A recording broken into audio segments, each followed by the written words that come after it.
فوجی عدالتوں میں سویلینز کے ٹرائل کے خلاف انٹرا کورٹ اپیلوں پر سماعت۔ جسٹس امین الدین خان کی سربراہی میں سپریم کورٹ کے 7 رکنی آئینی بینچ نے سماعت کی۔ دوران سماعت جسٹس جمال خان مندوخیل نے ریمارکس دیے کہ ایک شخص آرمی میں ہے، اس پر ملٹری ڈسپلن کا اطلاق ہوگا، ایک شخص محکمہ زراعت میں ہے تو اس پر محکمہ زراعت کے ڈسپلن کا اطلاق ہوگا۔ اگر کوئی شخص کسی محکمے میں سرے سے ہے ہی نہیں تو اس پر آرمی فورسز کے ڈسپلن کا اطلاق کیسے ہوگا؟ سوال کیا کہ غیر متعلقہ شخص کو ڈسپلن کے نیچے لانا آرٹیکل 8 کی خلاف ورزی نہیں ہوگی؟ اس طرح تو اگر کوئی اکسانے کا سوچے تو اس پر بھی آرمی ایکٹ کا اطلاق ہوگا۔ دیکھیے اسلام آباد سے وسیم ملک کی رپورٹ۔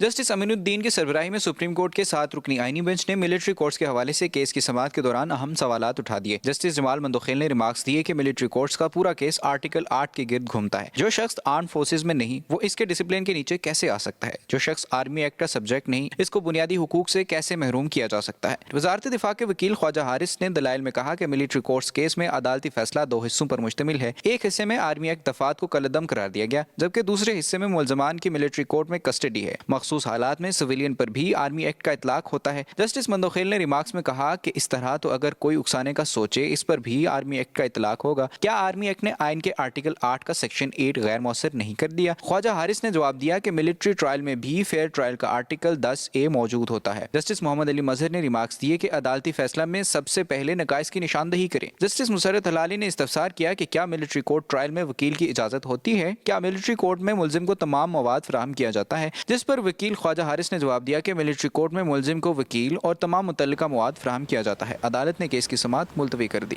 جسٹس امین الدین کی سربراہی میں سپریم کورٹ کے 7 رکنی آئینی بینچ نے ملٹری کورٹس کے حوالے سے کیس کی سماعت کے دوران اہم سوالات اٹھا دیے۔ جسٹس جمال مندوخیل نے ریمارکس دیے کہ ملٹری کورٹس کا پورا کیس آرٹیکل 8 کے گرد گھومتا ہے۔ جو شخص آرم فورسز میں نہیں وہ اس کے ڈسپلن کے نیچے کیسے آ سکتا ہے؟ جو شخص آرمی ایکٹ کا سبجیکٹ نہیں اس کو بنیادی حقوق سے کیسے محروم کیا جا سکتا ہے؟ وزارت دفاع کے وکیل خواجہ حارث نے دلائل میں کہا کہ ملٹری کورٹس کیس میں عدالتی فیصلہ 2 حصوں پر مشتمل ہے۔ ایک حصے میں آرمی ایکٹ دفعات کو کالعدم قرار دیا گیا، جبکہ دوسرے حصے میں ملزمان کی ملٹری کورٹ میں کسٹڈی ہے۔ مخصوص حالات میں سویلین پر بھی آرمی ایکٹ کا اطلاق ہوتا ہے۔ جسٹس مندوخیل نے ریمارکس میں کہا کہ اس طرح تو اگر کوئی اکسانے کا سوچے اس پر بھی آرمی ایکٹ کا اطلاق ہوگا۔ کیا آرمی ایکٹ نے آئین کے آرٹیکل 8 کا سیکشن 8 غیر مؤثر نہیں کر دیا؟ خواجہ حارث نے جواب دیا کہ ملٹری ٹرائل میں بھی فیئر ٹرائل کا آرٹیکل 10A موجود ہوتا ہے۔ جسٹس محمد علی مظہر نے ریمارکس دیے کہ عدالتی فیصلہ میں سب سے پہلے نقائص کی نشاندہی کریں۔ جسٹس مسرت ہلالی نے استفسار کیا کہ کیا ملٹری کورٹ ٹرائل میں وکیل کی اجازت ہوتی ہے؟ کیا ملٹری کورٹ میں ملزم کو تمام مواد فراہم کیا جاتا ہے؟ جس پر وکیل خواجہ حارث نے جواب دیا کہ ملٹری کورٹ میں ملزم کو وکیل اور تمام متعلقہ مواد فراہم کیا جاتا ہے۔ عدالت نے کیس کی سماعت ملتوی کر دی۔